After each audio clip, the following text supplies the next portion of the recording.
আসসালামু আলাইকুম, আমি মিমি বলছি মিমিস কিচেন থেকে। আজকে আপনাদের সাথে শেয়ার করব ভেন্ডি ভাজি। সব ধরনের সব রেসিপি পেতে আমার চ্যানেলে চোখ রাখুন, আর চ্যানেলটা সাবস্ক্রাইব করে লাইক দিয়ে আমার পাশে থাকুন, আর কমেন্টে বলুন আপনাদের কখন কোন রেসিপি লাগবে। আমি চেষ্টা করব সব ধরনের রেসিপিগুলো আপনাদের সাথে শেয়ার করতে। চলুন শুরু করি। ফার্স্টেই গরম তেলে আমি পেঁয়াজ আর কাঁচামরিচ একসাথে দিয়ে দিয়েছি। আপনারা জানেন কাঁচামরিচ আর পেঁয়াজ একসাথে দিলে ফ্লেভারটা বাড়ে। সো আমি এগুলো দেওয়ার পর আমি ওয়েট করব এটা কিছুটা নরম হওয়ার জন্য। তারপর আমি এখানে কিছু আস্ত জিরা অ্যাড করে দিয়েছি।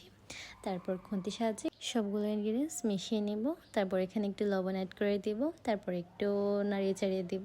হালকা একটু ভাজা ভাজা হওয়ার পর আমি এখানে আলুটা অ্যাড করে দিয়েছি। আলুটা আমি কুচি কুচি করে কেটে নিয়েছিলাম, দেখতেই পাচ্ছেন। তারপর এটা সুন্দর করে মিশিয়ে নিচ্ছি।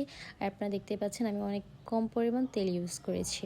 সাধারণত ভেন্ডি ভাজিতে অনেক মানুষ অনেক তেল খায়, বাট আমি খুব একটা তেল ইউজ করতে চাচ্ছিলাম না।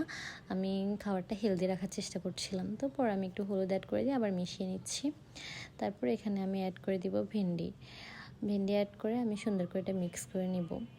আমি তেল খুবই কম দেওয়ার কারণে আমার করার মধ্যে কিছুটা লেগে যাচ্ছিলো, এই জন্য আমি কিন্তু বারবার নাড়িয়ে চাড়িয়ে মিক্স করে নিচ্ছিলাম।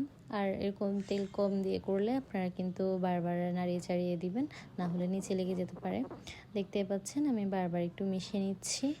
মিশিয়ে আমি সুন্দর করে এটাকে ভাজা হওয়ার জন্য অপেক্ষা করছি।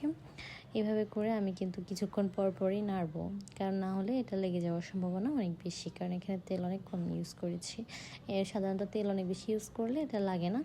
সো আমার মনে হয় যে সবজি আমরা হেলদি থাকার জন্য খাই, বাট আমরা এখানে অনেক বেশি তেল বা অনেক বেশি ফ্রাই করে ফেলে এটা সবগুলো পুষ্টিগুণ দূর করে ফেলে। এই জন্য আমি চেষ্টা করেছি এটা হেলদি রাখার জন্য। তারপর দেখতেই পাচ্ছেন কিছুক্ষণ পর পর এভাবে আমি মিশিয়ে নিয়েছি। যখন এটা মিশাচ্ছিলাম তখন দেখতে পাচ্ছেন এটা অনেকটা এরকম একটা কালার আসতেছিল। আর আমি পুরোপুরি একদম পুরাই ফেলবো না।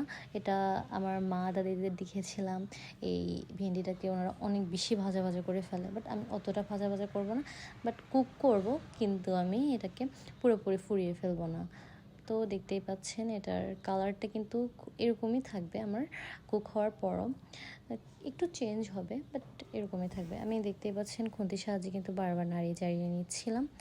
এই যে আমার এটা অনেকটা হয়ে আসছে, যেমন কমপ্লিট। দেন আমি ঢেকে রেখে দিব। আমি ছবি অ্যাড করে দিচ্ছি আমার ভেন্ডিটা কেমন হয়েছে। আপনারা দেখতেই পাচ্ছেন এটা যেমন হেলদি তেমন খেতেও সুস্বাদু। আমি খুব একটা মশলা ইউজ করি নাই, এখন তেলও খুব কম ইউজ করছি। এটা আপনাদের শরীরের জন্য অনেক ভালো। আপনারা বাসায় এভাবে করে কুক করে দেখতে পারেন যদি আপনাদের হেলদি খাওয়ার খেতে ইচ্ছে করে। আর যদি আপনাদের ইচ্ছা করে যে না আপনারা অনেক বেশি ভাজা ভাজা করে খেতে পছন্দ করেন, আপনারা এভাবে করে ভাজা ভাজা করেও খেতে পারেন, শুধু তেলটা একটু বাড়িয়ে দিয়ে। সো সবাই ভালো থাকুন, সুস্থ থাকুন। আসসালামু আলাইকুম।